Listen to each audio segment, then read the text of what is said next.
बच्चों, आपके सामने 100 शब्द प्रति मिनट गति का डिक्टेशन दे रहा हूँ। Yes, start. केंद्रीय वित्त मंत्री निर्मला सीतारमण द्वारा संसद में पेश आर्थिक सर्वेक्षण 2021 में जहां चिंता के अनेक पहलू हैं, तो दूसरी ओर कुछ खुशनुमा संभावनाएं भी हैं। मुख्य आर्थिक सलाहकार केवी सुब्रमण्यम की टीम द्वारा तैयार आर्थिक सर्वेक्षण में अपेक्षाकृत ईमानदारी झलकती है और यह स्वाभाविक भी है, क्योंकि यह ऐसा दौर नहीं जब विकट आर्थिक स्थितियों को छिपाने की अनावश्यक कोशिश की जाए। कोरोना ने जिस तरह से अर्थव्यवस्था को समेटा है, उसके मद्देनज़र आर्थिक सर्वेक्षण एक बेहतर इशारा हो सकता है। आर्थिक सर्वेक्षण में यह अनुमान लगाया गया है कि हमारी विकास दर चीन से भी ज़्यादा रहेगी। पिछले दिनों ऐसी ही संभावना का इजहार अंतर्राष्ट्रीय मुद्रा कोष ने भी किया था। वित्त वर्ष 2022 में वास्तविक जीडीपी विकास दर का अनुमान 11% पर रखा गया है, तो कोई आश्चर्य नहीं। अभी जारी वित्त वर्ष के लिए सकल घरेलू उत्पाद की विकास दर 7.7% नकारात्मक रहने का अनुमान है। यह अनुमान भी पहले ही सामने आ चुका था। कोरोना के समय पेश अनेक पैकेज और रिपोर्ट का भी इशारा यही था। वित्त वर्ष 2021-22 में जीडीपी के सकारात्मक होने की संभावना मजबूती से दर्शाई गई है।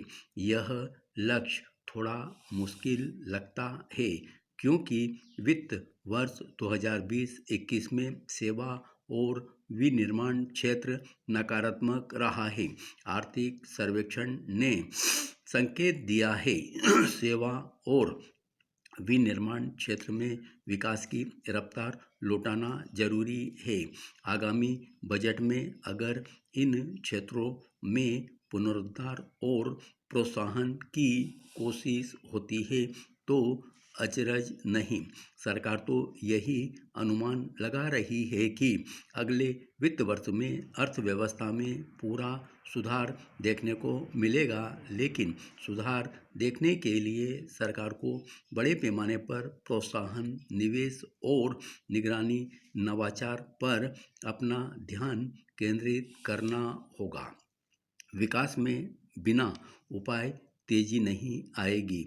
गौरतलब है कि दुनिया की दूसरी अर्थव्यवस्था में दिए गए पैकेज के नतीजे साफ तौर पर दिखे हैं, मगर भारत में दिए गए पैकेज के बावजूद हमारी अर्थव्यवस्था तेजी से सिमटी है।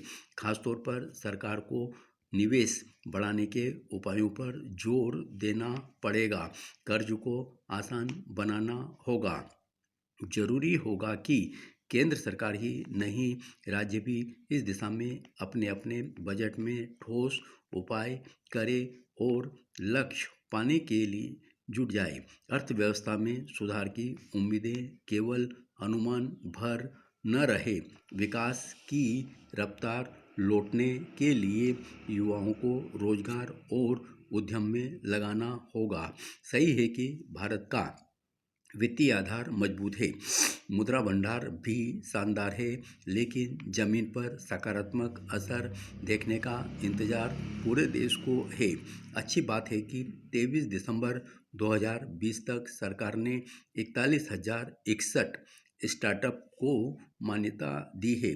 देश भर में 39,000 से ज़्यादा स्टार्टअप्स के जरिए 4,70,000 लोगों को रोजगार मिला है। कृषि क्षेत्र में सुधार के लक्षण हैं और कृषि निर्यात भी बढ़ा है।